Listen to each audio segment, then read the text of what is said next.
திரைக்குறள் நேயர்களுக்கு வணக்கம். Super star அப்படின்னு சொன்னாலே நம்ம எல்லாருக்குமே ரொம்பவே பிடிக்கும். அண்ட் என்னதான் மற்ற ஹீரோஸோட ஃபேன்ஸாக இருந்தாலுமே ஏதாவது ஒரு படம் தலைவரோட ஸ்டைல் கண்டிப்பாக நம்மளை ஈர்த்திருக்கும். அண்ட் அவரோட விண்டேஜ் மூவிஸ்க்குன்னு ஒரு தனி ஃபேன் பேஸே இருக்கும். ஸ்டைலுங்கிறத தாண்டி அந்த சமயத்தில் ரஜினி சார் எவ்வளோ தூரத்தை அத்ரூபமாக நடிச்சிட்டு இருந்தாருன்னு ஒன்று இருக்குது. அப்புறம் தன்னோட ஸ்டைலால் சூப்பர் ஸ்டாருங்கிற பட்டம் பெற்று இப்போ வரைக்கும் அவருக்கு ஒரு 70+ ஏஜஸ் ஆச்சு. ஸ்டில்னா அதை ஹோல்ட் பண்ணி வச்சுட்டு இருக்காரு. ஸோ சூப்பர் ஸ்டார் அப்படிங்கிற பேருக்கு முழுக்க முழுக்க தகுதியானவர் தான் நம்ம ரஜினி சார்.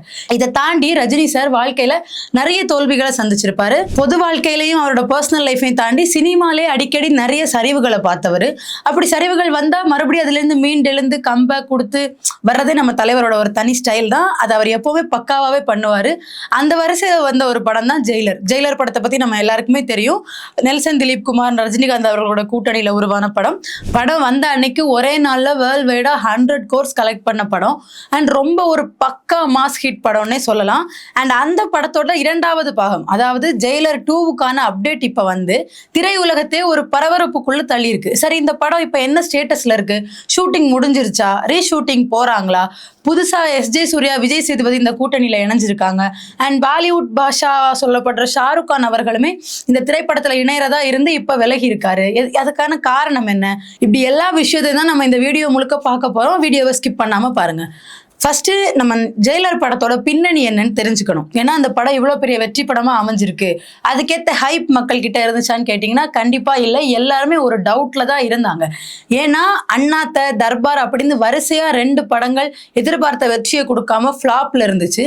பாபா படம் ஒரு பீக் ஃப்ளாப் ஆனப்போ எல்லாரும் ரஜினி சார் அவர்களை சுத்தி இருந்தவங்க என்னெல்லாம் பேசினாங்களோ அதே விஷயத்தை தான் இப்போ கண்டினியூஸா 2 படம் ஃப்ளாப் ஆனப்போ அவருக்கு கிடைச்சிது. அவ்வளோதான், ரஜினியோட கரியரே முடிஞ்சு போச்சு. இனிமே சூப்பர் ஸ்டாரும் இல்லை, எதுவும் இல்ல. சூப்பர் ஸ்டார் பட்டம்லாம் கை மாறிடும். அடுத்த சூப்பர் ஸ்டார் யாரு? விஜயா, அஜிதா, சூர்யாவா? அப்படிங்கிற அளவுக்கு டிபேட்ஸ்லாம் வைக்க ஆரம்பிச்சிட்டாங்க. அண்ட் எல்லாரும் என்ன பேசினாலும் தலைவர் எப்பவும் போல சைலண்ட் மோட் தான். அவர் என்ன நினைச்சிட்டு இருப்பாருன்னு நான் நினைக்கிறேன்னா, சொல்லிட்டே இருக்கிறத விட அதை செஞ்சு காட்டிட்டா இன்னும் பெட்டரா இருக்குமே அப்படின்னு நினைக்கிறாருன்னு நினைச்சேன். சுத்தி இருக்கிறவங்க என்ன பேசினா என்னன்னு தலைவர் எப்பவும் போல சைலண்ட் மோட்ல சில்லா ஹேண்டில் பண்ணாரு. இன்னொரு பக்கம் நெல்சன் அவர்கள் பீஸ்ட் படம் கொடுத்த தோல்வியால ரொம்பவே துவண்டு போயிருந்தாரு. ஏன்னா டாக்டர் படம் வந்து ஒரு டார்க் காமெடி படமா வந்துச்சு. அண்ட் ஆல்சோ நல்ல படம். அது அந்த மாதிரி ஒரு படம் கொடுப்பாரா, இல்ல தளபதியை வச்சு மாசா ஏதாச்சும் பண்ணுவாரா அப்படின்னு விஜய் ஃபேன்ஸோட ஹைப், எதிர்பார்ப்பு அப்படி பீக்ல இருந்த டைம். பீஸ்ட் படம்லாம் வேற லெவல்ல வரப்போகுது. ட்ரெய்லர், மியூசிக்லாம் அனிருத் பின்னி படல் எடுத்துட்டாப்ல. ஸோ அவ்வளோ ஒரு ஹைப்ல ட்ரெய்லர் பார்த்துட்டு வெயிட் பண்ணிட்டு இருந்தாங்க. ஆனா அந்த ஹைப்பையும் அந்த எதிர்பார்ப்பையும் நம்மளோட நெல்சன் அவர்கள் கொடுத்த படம் சாட்டிஸ்ஃபை பண்ணிச்சான்னு கேட்டீங்கன்னா கண்டிப்பா இல்லை. பீஸ்ட்ல ஏற்பட்ட தோல்வி அவரை ரொம்பவே மன அழுத்தத்துக்கு ஆளாயிருக்கு.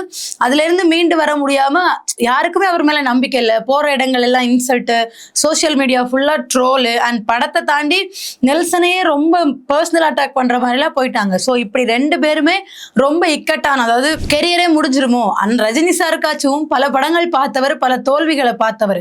நெல்சன் இண்டஸ்ட்ரிக்கு புதுசா இருந்த நேரம், யாருமே நம்பிக்கை இல்லாத டைம்ல அமைதி இந்த கூட்டணி. ரஜினிகாந்த் அவர்களும் நெல்சன் திலீப் குமார் அவர்களும் கூட்டணி இணைகிறாங்க. ஆனா யாருக்குமே துளி கூட நம்பிக்கை இல்லை. ஏன்னா பீஸ்ட் படத்தோட ஃப்ளாப்ல இருந்து எந்த அளவுக்குனா வதந்திகள்லாம் பரவுச்சு. சன் பிக்சர்ஸ்க்கு நெல்சன் மேல நம்பிக்கையே இல்லை. அதனாலதான் கதை விவாதத்துல KS ரவிக்குமார் எல்லாம் அங்க உட்கார வச்சிருக்காங்க. நெல்சன் அவ்வளவு ஒர்த்தா அவங்களுக்கு தெரியல அப்படிங்கிற மாதிரி வதந்திகளை பரப்பிட்டு இருந்தாங்க. ஆனா நெல்சன் என்ன நினைச்சாருன்னா, சூப்பர் ஸ்டார் மற்றவங்க நம்மளை என்ன நினைச்சா, இந்த படத்தோட ஃப்ளாப்புக்கு அப்புறம் எல்லாரும் நம்மளை இன்சல்ட் பண்ற மாதிரி நடந்துக்கிறாங்க, நம்ம மேல யாருக்கும் நம்பிக்கையே இல்லாம போச்சு அப்படின்னு நினைச்சு நெல்சன் துவண்டு போகல. சூப்பர் ஸ்டார் நமக்கு வாய்ப்பு கொடுத்துருக்காங்க, அதை நம்ம நல்ல விதமாக யூஸ் பண்ணிக்கலாம். அண்ட் இன்னும் பெட்டராக பண்ணணும், நம்ம எல்லாருக்கும் நம்மளை ப்ரூஃப் பண்ணியே ஆகணுங்கன்னு அவர் மேலே ஒரு நம்பிக்கை வச்சு ஜெயிலர் படங்களுக்கான வேலையை பார்த்தாரு. 2 பேருமே அவங்களால முடிஞ்ச ஈக்குவல் உழைப்பை கொடுத்துருந்தாங்க. அண்ட் அது ஒரு பிரம்மாண்டமான நட்சத்திர கூட்டணியாக அமைஞ்சிச்சு. யாருமே எதிர்பார்க்கல. ஒரு விஷயத்து மேலே எதிர்பார்ப்பே வைக்காம இவ்வளோ பீக் ஹிட் அடித்த படம்னா அந்த வரிசையில் ஜெயிலருக்கும் இடம் உண்டு. அவ்வளோ பெரிய ஹிட், மேசிவ் ஹிட்.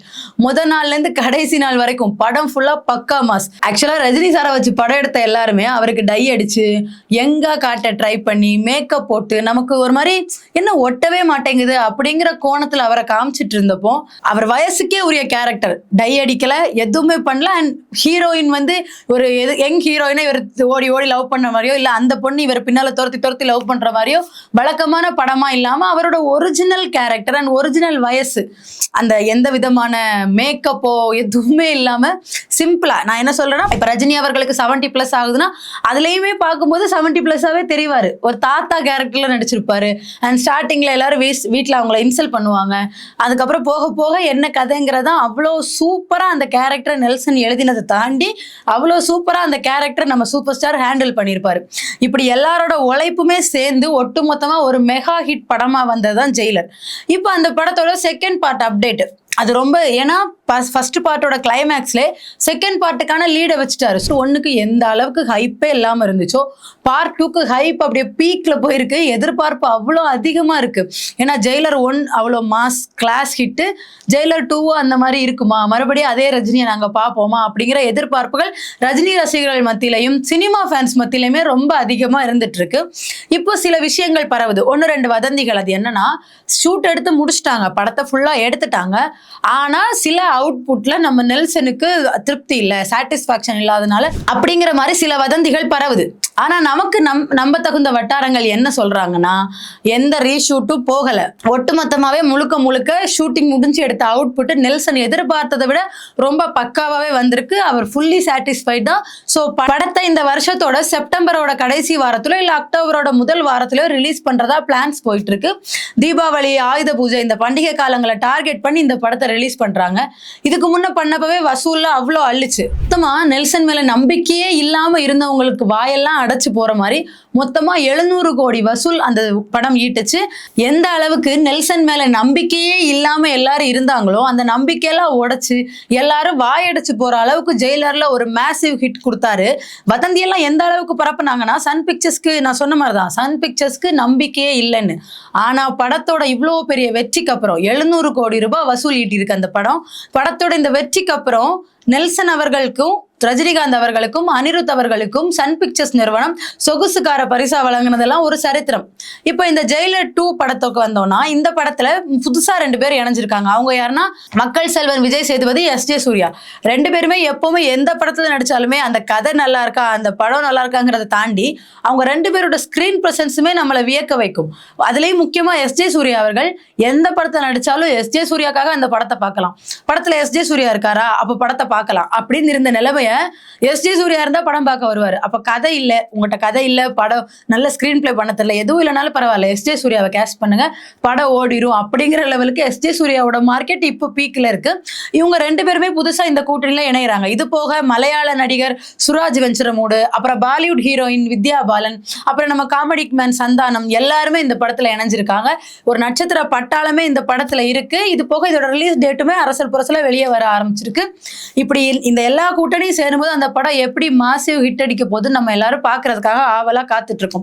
இதை விட முக்கியமா இப்ப ஷாருக் கான், பாலிவுட் பாஷா, பாலிவுட்டோட சூப்பர் ஸ்டார் என்ன வேணா சொல்லிக்கலாம், அவர் ஏன் இந்த படத்துல இருந்து விலகினாரு அப்படிங்கிறதுக்கான காரணங்கள் என்னன்னு தேடி பார்க்கும்போது நமக்கு கிடைச்ச ஒரு முக்கியமான ரீசன் இருக்கு. அது என்னன்னா, சமீபத்துல லோகேஷ் கனகராஜ் இயக்கத்துல நம்ம சூப்பர் ஸ்டார் ரஜினிகாந்த் அவர்கள் நடிச்ச படம் கூலி. படம் எதிர்பார்த்த அளவுக்கு வெற்றியையும் ஆடியன்ஸ் மத்தியில வரவேற்பையும் தரலனாலும் ஓகே, ஓரளவுக்கு ஒரு மாசான மசாலா படம் அப்படிங்கிற லெவலுக்கு இருந்துச்சு. இந்த படத்துல பாலிவுட்ல இருந்து அமீர் கானை கூட்டு வந்து ஒரு ரோல் கொடுத்திருந்தாங்க. அதாவது அந்த கேரக்டரை அதை விட பெட்டரா எழுதியிருக்காங்க லோகேஷ் கனகராஜ். பட் என்ன காரணம்னு தெரியல, ஒரு சூப்பர் ஸ்டார் மாதிரி ஒரு பெரிய நடிகர் இருக்கும்போது மற்றவங்க யாருக்கும் மாஸ் கூட்ட வேணாம்னு நினைச்சாரா? அப்படி பார்த்தா சிவராஜ்குமாருக்கு தான் ரொம்ப மாஸ் இருந்துச்சு அந்த படத்துல. கிட்டத்தட்ட அமீர் கானை டம்மி பண்ணி விட்ட மாதிரியே ஆயிடுச்சு. ஸோ ஷாருக் கான் சுதாரிச்சுக்கிட்டாரு. இதே நிலைமை நமக்கு வந்துருமோ, இப்போ இந்த படத்துல சூப்பர் ஸ்டார் இருக்கிறதுனால நம்மளையுமே அண்ணா அப்படின்னு ஒரே ஒரு டைலாக் பேச வச்சுட்டு அனுப்பிடுவாங்களோ அப்படின்னு ஷாருக் கான் பயந்து தான் இந்த கதையில இருந்து விலகிட்டாரா அப்படிங்கிற மாதிரி காசிப்ஸும் சினிமா வட்டாரங்கள்ல போயிட்டு இருக்கு. நீங்க சொல்லுங்க, இந்த கூட்டணி ஒரு மாபெரும் வெற்றி கூட்டணியா அமையுமா? எல்லாருக்கும் ஏற்படுத்தியிருக்கிற ஹைப்பை, எதிர்பார்ப்பை இந்த கூட்டணி நிறைவு நான் அரசியல் பேசல, சினிமால இந்த கூட்டணி சேர்றாங்களே பெரிய நட்சத்திரங்கள், அவங்க எதிர்பார்ப்பை நிறைவேற்றுவாங்களா அப்படிங்கிறத கமெண்ட்ஸ்ல சொல்லுங்க. அண்ட் அந்த படத்தை பார்க்க நீங்க எவ்வளவு தூரம் ஆவலா காத்துக்கிட்டு இருக்கீங்கன்றதையும் கமெண்ட்ஸ்ல சொல்லுங்க. நன்றி.